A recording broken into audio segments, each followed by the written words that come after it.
Hello, viewers. Today is October 29th, 2024. We have exactly 1 week before the election day next week on Tuesday. And today I'm here to discuss about the early voting numbers in the state of Pennsylvania. So let me go straight into the presentation.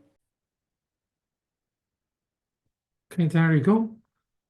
This is the 2020 map based on the results from 2020 election. As you could see, the blue counties that Joe Biden won are over here, Philadelphia and the suburbs of Philadelphia, and then a couple of counties, but on this side, western side of Pennsylvania.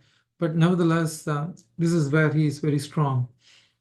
And so let's look at how the early voting totals measure up.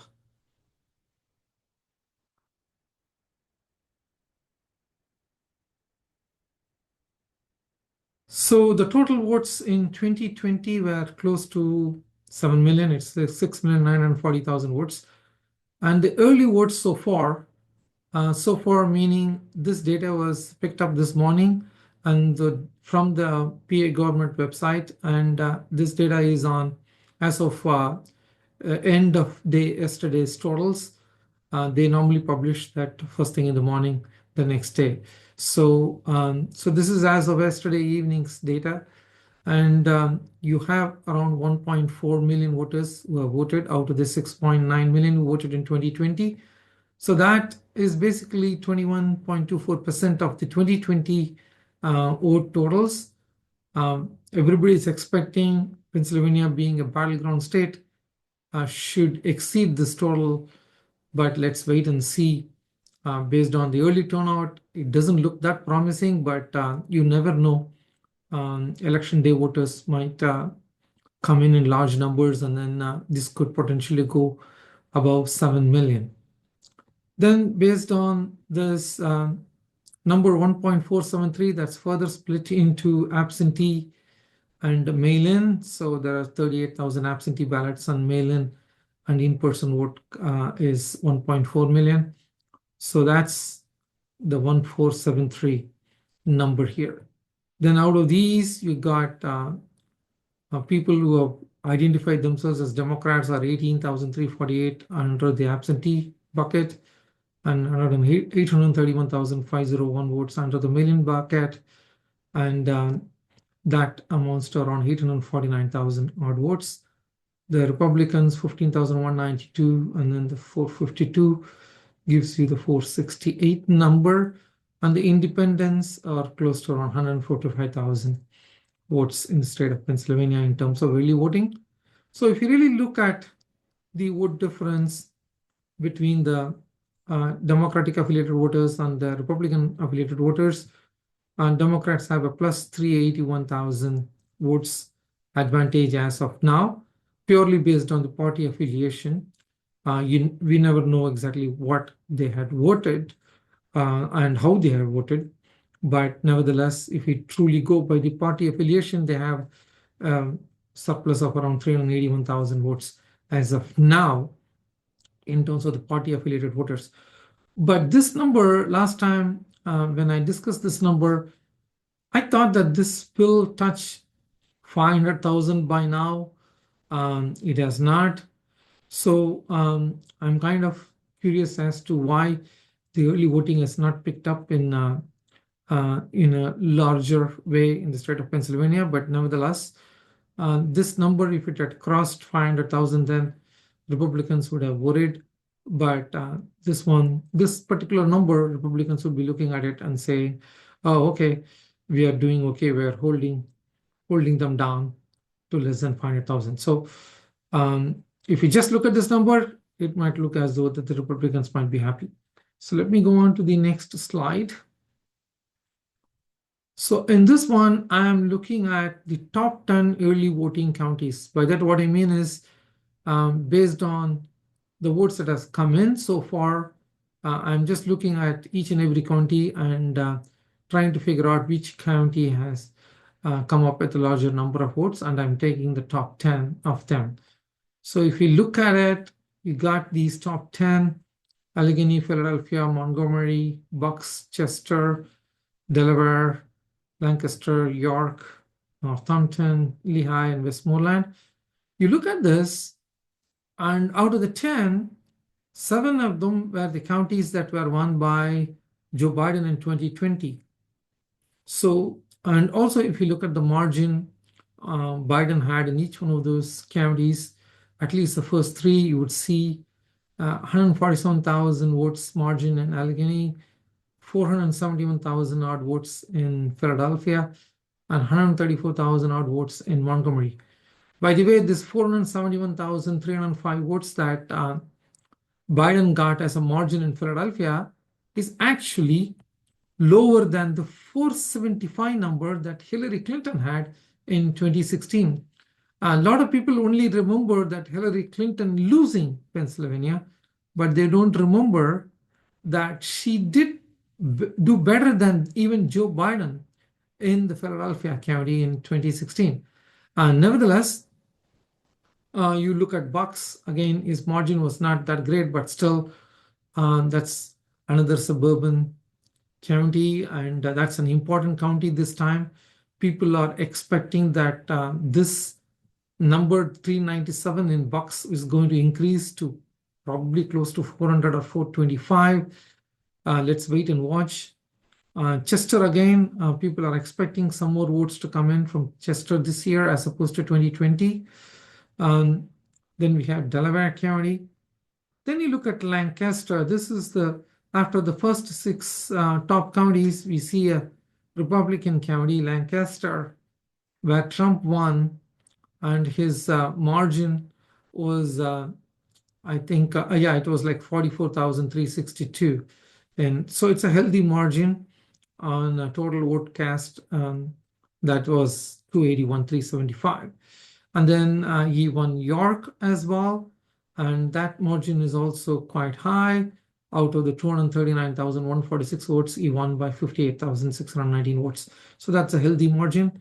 Then coming down the list, you have Northampton. Biden won that by a very small margin. So I will look at Northampton very closely this time. And last time there were like 171,000 odd votes in that county. I would look at this county very closely on election night, because if Kamala Harris outperforms Biden in this Northampton county, then I think the night is going to end very well for Kamala Harris. And then you look at Lehigh. Again, it's not a significant margin. So these two, to me, are bellwether counties for the Democrats. They need to look at these 2 counties, Northampton and Lehigh, and see whether Kamala Harris is outperforming Biden, or she is at least maintaining the Biden lead in these 2 counties. If she loses these 2 counties, or if she's not doing as well as Biden, then it might indicate that Trump is having a good night on election night. Then the last county is Westmoreland. Trump won this by a margin of 58,000 votes. So overall, if you look at it, on the face of it, the Democratic counties are coming out in larger numbers than the Republican county voters, at least in the early voting stage. So let's see how the final tally ends up with. And then, for those of you who are watching the election coverage on election night, watch out for these 2 counties. To me, that's a bellwether county, and I will look at these 2. And I will also look at Bucks, just because that Biden won only by around 17,000 odd votes. If Kamala Harris can take this margin to 35,000, then you know that suburban voters are swinging towards Kamala Harris in a way that she can feel comfortable in the state of Pennsylvania. So moving on. In the next slide, I'm trying to look at the top 10 counties won by Joe Biden in 2020, and I would like to find out how it's performing in terms of early vote, but also how much percentage of those votes have already come in when you compare it with 2020. Before that, I just want to have this number out here. We have only 21.24% of the electorate that came out and voted in 2020 that has voted now. So this is the number. So if you are looking at this sheet, anytime that this number is greater than this, then the Democrats should be happy. So let's look at Philadelphia County that the total number of ballots returned is 145, out of which 120,000 were Democratic ballots, meaning registered Democrats. So that's 82% of the total ballots returned so far is actually a Democratic affiliated voter ballot. But you compare that with how much percentage of the actual votes have come in. It's 145 out of the 743. That's only 19.60%. So that's less than 21.24, which is the state average in terms of early votes. So Democrats would like to increase this number by a couple of points. Then you have got Allegheny County. Again, they constitute 68.23% of the Democrats constitute 68.23% of the early votes that have come in so far. But look at this number. That's higher, 3%, 3.5% higher than 21.24. So Democrats must be very happy here. Look at Montgomery. Again, they constitute 62% Democrats, Democratic affiliated voters among the ballots returned. That constitute 25.39. So you look at this, they must be happy with Allegheny, Montgomery, and Bucks. Then you look at Delaware, they're slightly underperforming. Then you go back to Chester, they are overperforming. Lehigh, they are overperforming. And Northampton, they are overperforming. And then look at Dauphin, they are not performing that well there. I mean, they should at least get 21, but they're not performing very well in Erie County. That's only 15.67% of the total votes so far in terms of early votes, and the average is 21.24%. So generally speaking, that Democrats are doing pretty well, except for 2 or 3 counties, and the voter enthusiasm is quite high in terms of the Democratic voters. That's what we can glean as of now. Then let's look at the same thing for the Republicans. So again, we are looking at a similar sheet on the top 10 counties won by Donald Trump in 2020. So again, you have to look at this number and see how that measures up with the last column here. So if you look at Lancaster, the GOP votes are only 39% of the electorate so far. That's not a good sign for the Republicans, and that's also 18.12% when the average turnout is 21. So Lancaster is not performing as well as the Republicans would like it to perform. Arc, again, they are doing slightly better in terms of the votes that have cast so far, but again, they are lagging behind the 21.24%. Berks, again, they are lagging behind. In Westmoreland, they have caught up. They are almost close to the state average. But the total number of GOP votes as opposed to the total ballots that have come in with respect to the ballots that has come in is 39%. That's not that great. Luzerne, again, it's very, very low. They should try to check exactly what's going on, because the Luzerne had 153,000 votes in 2020. Only 19,000 has come out so far. So I think this is another number that they should be concerned about. Cumberland is actually doing better. It's got almost 3% more than the average. Then the Washington County, again, it's slightly lower than the 21%. And the Butler County, again, it's lower than 21%. So you get the idea. Republicans in general in Pennsylvania are not outperforming the average early voting percentage. So that is not a good sign for the Trump campaign. Yes, granted that they all could come between now and election day, and also on election day. I think today or tomorrow is the last day of early in-person voting in Pennsylvania, I believe. But nevertheless, Generally, the rural voters and the Republican voters generally come in on the election day. So all is not lost, but I will be concerned, and I will tell you why. You look at Lancaster, York, Berks. Let's look at where they are. You always go and look at where they are on the map. So you look at this map.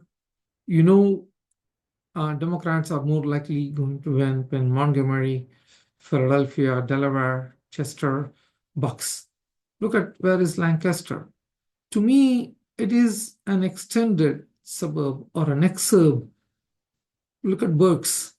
Again, it's kind of extended or exurbs. And then York. Again, it's kind of closer to the Democratic stronghold. So I think if the votes are coming in from these areas, even if they are Republican voters, at least based on what we have seen in the 2022 election, the women voters have voted Democratic in these counties better than the numbers were slightly better than in 2020. So obviously, the reproductive rights issue is working to a certain degree, at least has worked in 2022 among these counties. And so if you are going to look at these are the largest counties that Trump won in 2020, and they have huge populations. See, 281, 239, 206, even Westmoreland is 205. You look at these, there is a good possibility. I'm not saying it's definitely going to happen. Westmoreland is another one. See, it's close to the Democratic county. Some suburban voters, some of these voters are likely to switch because they did so in 2022 because of that reproductive rights issue, because of the Supreme Court decision overturning Roe v. Wade. So these are the things that are, so this Lancaster, York, Berks, and Westmoreland, those are the top 4 counties for Trump in 2020. So if you're really interested to analyze this on election night, watch out for these 4 counties: York, Lancaster, Berks, and Westmoreland. If Kamala Harris is performing well in this corridor, slightly better than Biden, I think Pennsylvania is going to be very, very tough for Donald Trump to win. As it is, in my view, it looks like the enthusiasm is quite high in these, except for Philadelphia. I think the enthusiasm is quite high in Delaware, Chester, Montgomery, Bucks, Lehigh. So I think Democrats are doing what they needed to do, and Allegheny as well.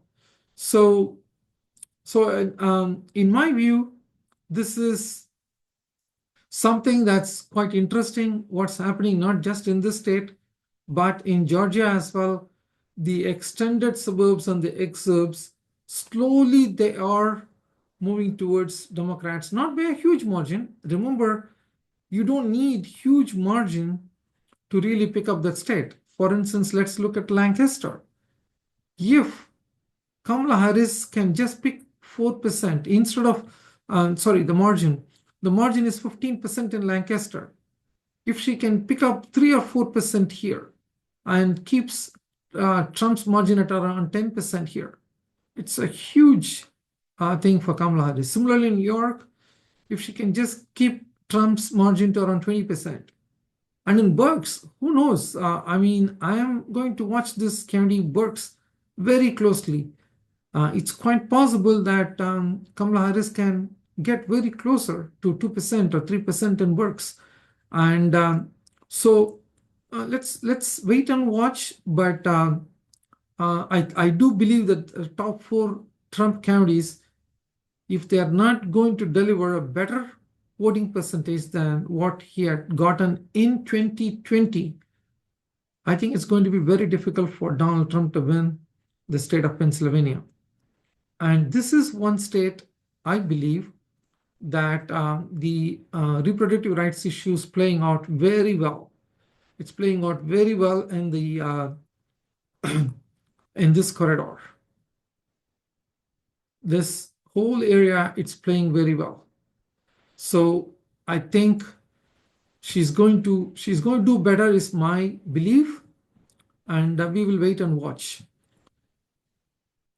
So the long and short of it is, Pennsylvania is one state where I do believe Democrats have an advantage, just like Arizona is a state where Donald Trump has an advantage. So if you ask me who is going to win Pennsylvania today, I believe that Kamala Harris has a slight edge to win Pennsylvania. And it's all due to the fact that this is the population centers are Philadelphia and the adjoining suburbs and exurbs of Philadelphia. And the reproductive rights issue is playing out very well there. This is not just from data, but also there are anecdotal evidence from the ground. And it looks like those voters, suburban women, are going to vote en masse for Kamala Harris. Then the recent news about how in the Madison Square Garden event, one of the speakers talked about the way he talked about the Puerto Rican residents and or the Puerto Rico as a country. I think that's not a good sign for Trump in Pennsylvania.